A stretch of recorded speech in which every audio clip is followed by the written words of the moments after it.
Halo sob, selamat datang di Tomat Tech. Di video kali ini saya ingin merakit lagi sebuah PC dengan budget 2 jutaan ya, lebih sedikit, yaitu ada di angka 2,3 jutaan. Tapi dengan budget segini kita udah dapat prosesor Intel Core i7 dan juga VGA RX 570. Pastinya udah mantap lah ya secara performa. Perlu diingat lagi, perakitan ini pastinya second ya sob, bukan barang baru. Jadi kalau kalian mau ikutin cara saya silahkan aja. Dengan catatan, beli barang second itu harus teliti, gak bisa sembarangan. Apalagi buru-buru gitu ya, pengen cepet jadi PC-nya. Nah yang kayak gitu tuh nggak bisa. Sekaligus saya ingin berbagi pengalaman aja ya, mengenai gimana sih merakit PC bekas atau second itu. Hal-hal apa aja yang perlu kita garis bawahi. Juga hal-hal apa aja yang bisa kita toleransi. Sekaligus saya juga ingin kasih tips-tips membeli komponen-komponen PC yang second. Yuk langsung aja kita bahas ke komponen yang digunakan pada rakitan PC ini. Pertama, paketan motherboard. Prosesor, RAM, dan juga motherboard biasanya dijual secara paketan atau satu paket. Di sini saya gunakan Core i7 3770 generasi ketiga, punya 4 core dan juga 8 thread. Motherboardnya H61 dari merek QWERTY. Yap, mungkin beberapa dari kalian belum ada yang pernah dengar ya merek QWERTY ini. Asing gitu di telinga. QWERTY ini merupakan salah satu produk yang masuk ke dalam SMA Group. Beberapa brand lainnya yang ada pada SMA Group ini yaitu seperti Biostar, Avox, dan juga lain-lainnya. RAM-nya berkapasitas 16 GB. Belang ya sob, yang satu pakai baju, yang satunya telanjang. Tapi walaupun belang, speed dan timingnya sama kok, jadi gak akan masalah. Saya lupa screenshot postingannya waktu itu pas saya cari di Facebook. Tapi saya masih ada sisa chattingan dengan si penjual. Awalnya penjual ini menawarkan satu paket ini di harga 900.000. Lalu saya nego ke 700.000. Karena ternyata kami ada di satu kota yang sama, yaitu di kota Bogor, dikuranginlah harganya dengan syarat saya datang ke rumahnya langsung ke si penjual. Kalau kita beli secara terpisah, mulai dari prosesor, motherboard, dan juga RAM-nya, pasti lebih mahal sob, lebih dari 700.000. Untuk harga prosesornya aja di Tokopedia udah hampir 600 ribuan, bahkan ada beberapa yang lebih. Belum RAM-nya sama motherboardnya. Makanya saya langsung ambil paketan ini, tapi dengan catatan tanpa HSF atau fan prosesornya sob. Jadi kita harus beli lagi secara terpisah si fan prosesornya. Lalu minus lainnya dari paketan ini sih cuma driver audionya aja ya yang agak susah dicari, kata si penjual sih begitu. Tapi dia kasih saya USB sound card, jikalau saya nggak nemu driver yang cocok. Jadi ya menurut saya, kalau minusnya cuma itu aja sih masih dalam toleransi ya. Nggak terlalu fatal. Terlebih harganya juga udah murah banget. Lalu kalau ada budget lebih, rencana saya bakal ganti motherboardnya ke tipe H67 atau B75.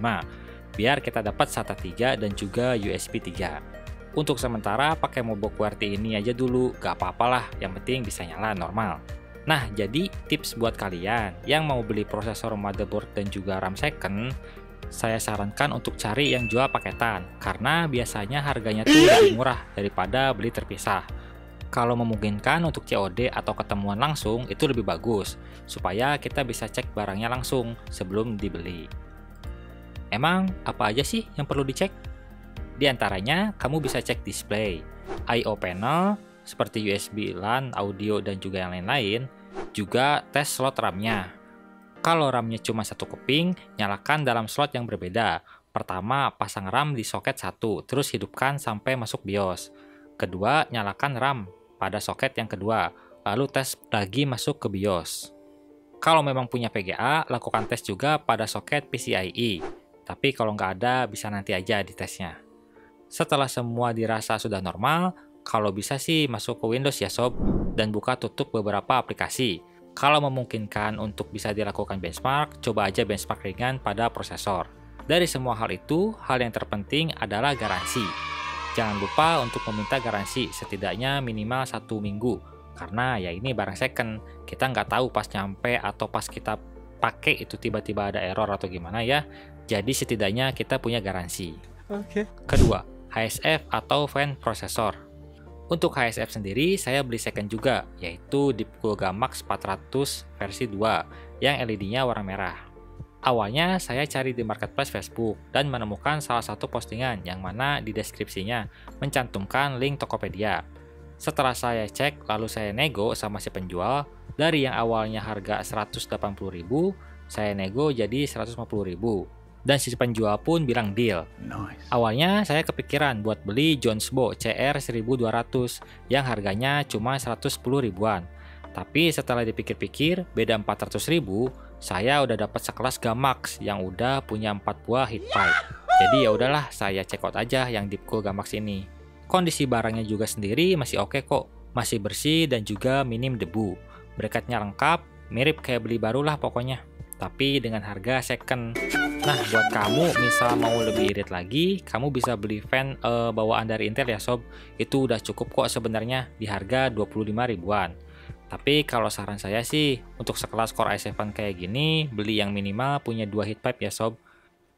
3. Power supply. Dari awal rencana rakit, saya udah prioritaskan kalau power supply itu harus yang bagus. Apapun spesifikasi PC-nya, intinya PSU harus tetap yang berkualitas. Bohong. Karena PSU itu satu-satunya komponen yang bisa merusak komponen lainnya. Jadi ingat ya sob, pilih PSU jangan yang abal-abal. Rakitan saya di sini menggunakan PSU dari Cooler Master Master Elite V4 80 Plus White. Dengan harga 350.000 masih ada garansinya. Awal mula saya cari PSU di forum jual beli Facebook. Itu tuh nemu yang Seasonic 420 watt, saya lupa tipenya. Dia menawarkan dengan harga 250.000. Cuman saya nggak langsung ambil karena masih pengen cari-cari yang lebih bagus lah. Siapa tahu ada yang lebih bagus dan juga yang lebih murah. Ternyata nemulah salah satu postingan, tapi udah delete ya postingannya. Sayang banget saya nggak sempat screenshot gitu. Dia jual Cooler Master ini dengan alasan gak jadi rakit, padahal baru beli di harga hampir 600 ribuan. Awalnya dia nawarin di harga 450.000, tapi saya nego 350.000 dan katanya ambil aja. Ya udah, saya check out aja via Tokopedia. Yang tadinya mau beli Seasonic 420 watt di harga 250.000, garansinya cuma personal 7 hari. Berkah dari sabar nyari-nyari, nambah 100.000, dapat 500 watt, bergaransi pula 3 tahun. Rezeki lah ya. Nah, tips untuk memilih PSU ini saya pernah bahas sob sebenarnya di salah satu konten saya. Jadi, singkatnya untuk PSU ini kalau mau beli second, utamakan yang masih ada segelnya, alias belum pernah dibongkar dengan alasan apapun. Utamakan yang bermerek ya sob, dan juga yang punya sertifikasi 80+. Pastinya juga minta garansi. Cara ngetes PSU ini sebenarnya ada alatnya khusus. Jadi, kalau kita nggak punya alatnya, kita harus tes manual satu-satu, mulai dari 24 pin, 8 pin, 6 pin VGA, sampai SATA dan juga Molex. 4. SSD. Ini adalah satu-satunya komponen yang saya beli baru, bukan second. Yaitu Kingston A400 240GB. Harganya ada di sekitar 190 ribuan. Kenapa saya beli baru dan bukan second? Ya karena pas saya cek di marketplace, harga SSD second dan juga baru itu beda-beda tipis aja.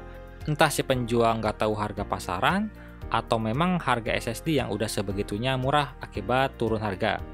Jadi daripada beli second, selisihnya cuma kurang dari 50.000, baiknya saya beli aja baru. TBW masih fresh dan juga garansi masih panjang pula. Nah, buat sobat yang mau beli SSD, saya sih sarankan untuk beli baru ya sob. Kecuali ada yang benar-benar jual murah banget dengan kondisi hot yang masih oke dan juga TBW-nya masih panjang. Silahkan aja untuk diambil. Untuk rekomendasi SSD pernah saya bahas, videonya ada di sini. Kelima, casing. Perihal casing ini sebenarnya fleksibel banget. Bebas milih merek apapun, modelnya gimana pun, itu suka-suka kamu. Dalam kasus saya sendiri, merakit PC second ini memilih casing itu mode pasrah. Hah? Pasrah? Gimana maksudnya? Ya, artinya apa yang ada aja di marketplace itu saya ambil. Soalnya untuk casing jarang banget sob ada yang jual second. Terlebih kalau mau yang agak bagusan kayak sisi kirinya tuh pakai panel apa sih namanya? Tempered glass ya. Nah, itu tuh sedikit banget yang jual kayak gitu. Kalaupun ada biasanya di luar kota, jadi jauh. Kalau di luar kota kan kita harus nanggung lagi ongkirnya, belum juga ada risiko pecahnya. Jadi daripada kita beli di luar kota untuk dikirim-kirim, mending beli baru sekalian. Nah, jadi rencana saya di sini, saya pilih casing yang dia tuh jualnya nggak jauh dari kota saya, atau bahkan yang satu kota. Paling juga kalau nyari di marketplace, ada casing yang kayak zaman-zaman dulu warnet sob. Cuman yang jadi masalah adalah harganya. Mereka itu jual kurang lebihnya ada di 100 sampai 150 ribu. Itu kan lumayan banget ya. Kan setidaknya kita juga pengen lah tampilan PC kita tuh bagus. Nah, kalau pakai casing standar gitu kan B aja jadinya ya. Yang bener. Dalam kasus saya ini, saya dapat casing merek DA atau Digital Alliance. Dan awalnya nggak tahu ini tipe apa. Yang saya tahu ini casing masih bagus dan juga harganya cukup terjangkau, ada di harga 180 ribuan. Tapi setelah saya cari tahu, ternyata nama modelnya yaitu Unicorn Black. Penjualnya sendiri orang Depok, jadi saya ambil ke tempatnya langsung, karena dirasa masih bisa dijangkau lah dari Bogor ya. Setelah sampai di rumahnya, ngobrol-ngobrol dan canda-canda lah. Saya bilang, gak dikurangin lagi nih buat bensin untuk harganya. Saya ketawa-ketawa.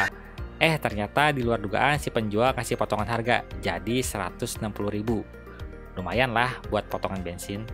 Soalnya kalau beli baru model sampingnya tempered glass kayak gini, itu harganya rata-rata lebih dari 300 ribuan. Untuk casing ini kalian bebas pilih ya sob. Tapi tips saya, pilihlah casing sesuai dengan ukuran motherboard kalian. Kalau motherboard kalian ukurannya ATX, carilah casing yang muat juga untuk ATX. Soalnya beberapa orang kadang nggak sadar sama hal ini. 6. GPU. Sesuai dengan judul, GPU atau VGA yang digunakan di sini adalah RX 570 versi 4GB dari brand Asus ROG Strix. Saya pernah buat rekomendasi VGA second di rentan harga 500.000 hingga 2 juta rupiah. Dan salah satu yang saya rekomendasikan adalah RX 570 ini, karena harganya yang udah murah banget sob.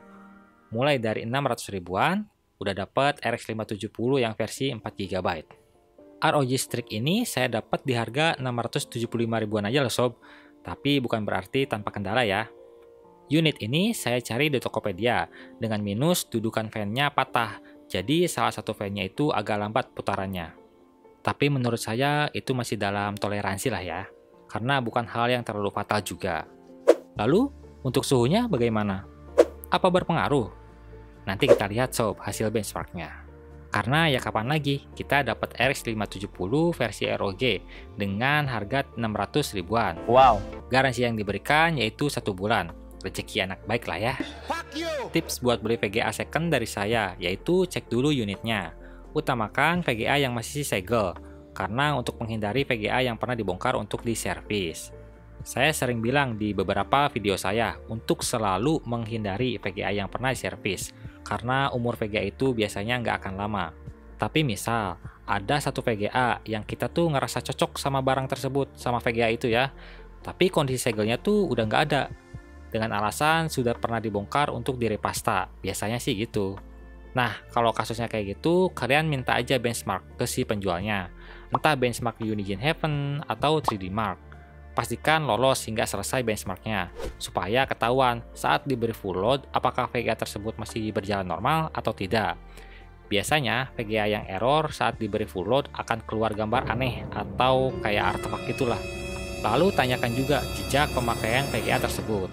Sebelumnya pernah digunakan untuk apa? Apakah untuk gaming atau untuk mining? Tanya aja dulu. Jangan lupa untuk selalu meminta garansi dari si penjual. Minimal banget ya, minimal 7 hari. Tapi kalau bisa minta 1 bulan, ya boleh. Kalau penjualnya yakin VGA yang dijualnya itu normal, nggak ada minus, dia harusnya berani aja ngasih garansi lama. Oh ya, by the way, untuk VGA yang saya beli ini nggak ada keterangan ya, sebelumnya tuh dia penggunaannya dipakai untuk apa. Jadi saya asumsikan kalau VGA ini bekas mining. Karena ya biasanya RX 570 yang murah itu kemungkinan besarnya bekas mining. Tapi bagi saya pribadi gak jadi masalah, asalkan si VGA memang terawat dengan baik. 7. Fan casing. Untuk fan ini sebenarnya saya sudah dikasih bonus pas pembelian casing. Sudah include 2 buah fan. Tapi saya pengen lebih kelihatan bagus aja gitu ya. Jadi saya beli lagi 2 tambahan fan warna merah.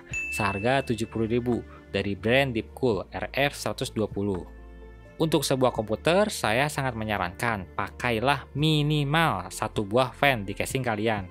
agar hawa panas dalam komputer kalian bisa sesegera mungkin dikeluarkan.